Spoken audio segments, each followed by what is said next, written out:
substance. Oui, et alors justement, on vient de parler de langue, et ce qu'on n'a pas encore dit, ou ce que j'ai dit très brièvement, je crois que je n'ai pas encore dit, c'est que Rare, pour l'instant, est écrit dans une première partie, enfin, ce qui n'est pas une première partie, c'est-à-dire qu'il y a un début en anglais, pardon, et puis soudainement vous basculez au français. Oui. Alors, j'aurais sur ce point-là deux questions. Si je voulais être un peu taquin, je dirais, pour un Célinien comme vous, quand on sait que Céline avait dit la fameuse phrase, le français est langue royale, foutu baragouin tout autour, justement pourquoi, parce qu'on connaît effectivement des anglophones ou des étrangers en tout cas qui passent au français, Beckett, Sioran. L'inverse est plus rare, enfin à ma connaissance. Alors, qui on pourrait trouver J'avoue que j'ai réfléchi un peu, mais moi j'ai pas trouvé de. Alors j'en oublie, certains qui sont pas de mon goût, que je connais peu, mais. Il y a Conrad, il y a d'autres. Oui, voilà, c'est ça. Ou Nabokov, qui sont venus vers l'anglais. Voilà, qui sont venus. Mais en français, c'est vrai que je crois pas. Mais là, il y a quelque chose de, je pense aussi, d'assez unique. Et du coup, évidemment, ma question, la question serait double, c'est justement pourquoi commencer par l'anglais, et puis évidemment, pourquoi revenir soudain, parce que vous m'aviez montré la page, justement, l'œuvre au moment où vous passez au français, c'est pas du tout, il n'y a pas de changement de chapitre, c'est vraiment au milieu d'une décision subjective, voilà. À un moment dans mon écriture, je reviens au page 72, voilà, la page 72. Et tableau 72. Voilà, on a vraiment le texte qui continue comme ça, comme le flux qui est, et puis qui passe d'une langue à l'autre. Du coup, ma question, ce serait, d'abord, pourquoi ces changements, et aussi, qu'est-ce que ça peut nous apprendre sur le rapport de la langue avec le texte, la langue dans laquelle il est écrit avec le texte lui-même. Je vais vérifier après chacune de vos questions, comme ça. Oui, comme ça. On est sûr que ça continue. C'est bon, ça continue. On sera sûr de tout avoir. Sinon on l'interrompra, on fera une autre vidéo, mais là, pour l'instant, ça tient. Alors, là aussi, de nouveau, il y a plusieurs raisons, il y a plusieurs explications. Là, je vais commencer par les explications les plus triviales, on va dire, et puis ensuite, on va essayer d'en donner quelques-unes qui sont un peu plus profondes, et auxquelles je pense d'ailleurs en vous écoutant, et qui, en gros, sont liées à cette idée d'éclipse de l'écriture aussi, ou d'éclipse de ma voix d'écrivain. Mais la première raison, c'est que, après avoir mûrement réfléchi, c'était avant même, c'est une décision que j'ai prise avant de me lancer dans Rare. Je cherchais, depuis après Chaos Brûlant, je cherchais de nouvelles idées, quelque chose pour tourner la page. J'avais besoin de changer de monde, ou de changer de. Je sentais que mon rapport à mon écriture avait besoin de se repositionner, de se repenser, de se ressourcer, disons. L'une des choses qui m'est paru le plus évidente, c'était que en France, quoi que j'écrive jusqu'à la fin de ma vie, je serais confronté aux mêmes lecteurs, ou aux mêmes non-lecteurs, voilà, à savoir les Français. Appelons-les comme ça. C'est vraiment ça, c'est ça mon problème à moi, c'est que j'écris en français et d'une certaine manière, ça c'est très important parce que je l'ai dit beaucoup de fois, personne ne comprend pourquoi j'ai dit ça, les gens croient que c'est une boutade, et je l'ai écrit il y a longtemps, donc c'est vraiment quelque chose qui est important pour moi. Je l'avais dit, je l'avais formulé en 2002 dans le livre d'entretien que j'avais fait avec Annie Reyes qui s'appelle La vérité nue. J'ai dit, je n'écris pas pour être lu.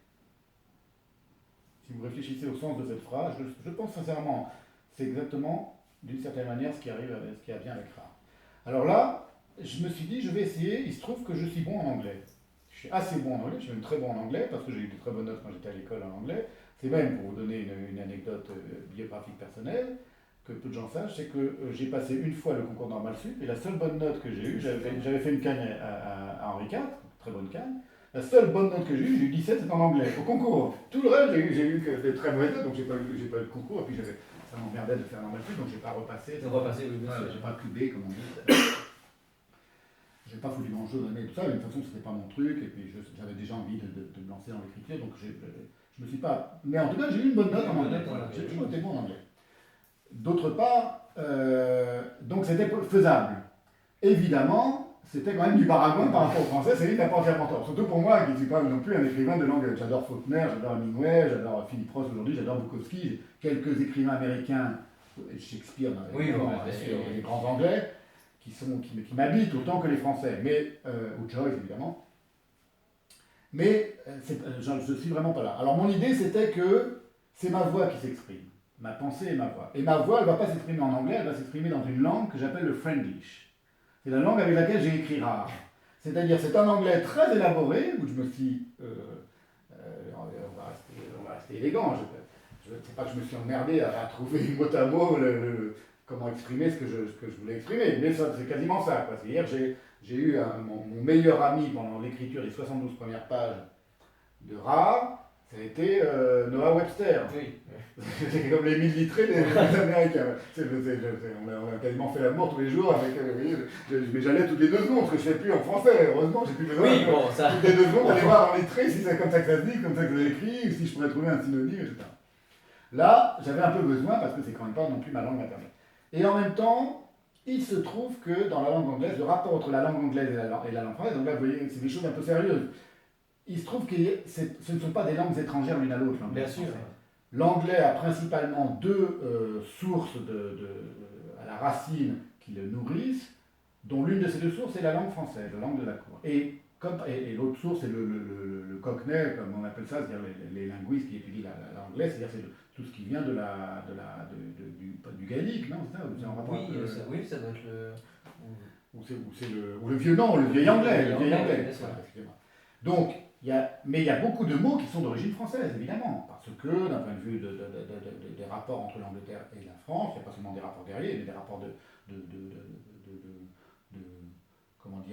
d'alliance aristocratique, évidemment, ce sont 2 grands royaumes, 2 vieux royaumes qui ont toujours été en rapport l'un avec l'autre.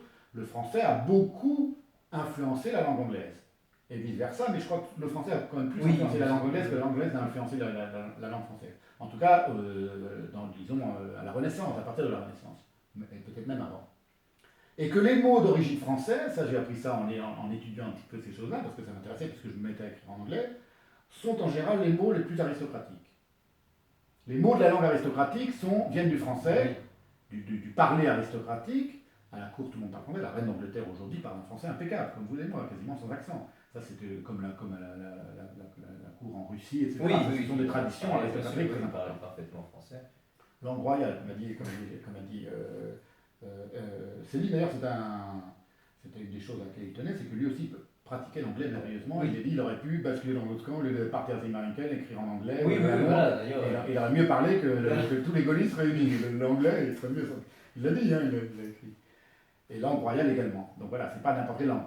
C'est pas passer du français je ne sais pas jusqu'à là, au serbo-croate, je ne sais quelle langue, d'ailleurs aucune langue n'est méprisable, et toutes les langues sont royales d'une certaine manière. À l'inouï, puisque je parle de l'inouï. Oui, bien sûr, oui. Là, l'idée, c'est que dans l'anglais, j'allais retrouver un peu de quelque chose qui à l'oreille sonne français pour moi. Et par exemple, c'est pour ça que j'appelle ça du Friendlish plutôt que de l'anglais, j'ai choisi minutieusement, lorsque j'avais le choix, des mots à consonance française. Par exemple, je vous donne un exemple très simple, je ne l'ai fait pas tout le temps, mais au début, je l'ai fait beaucoup.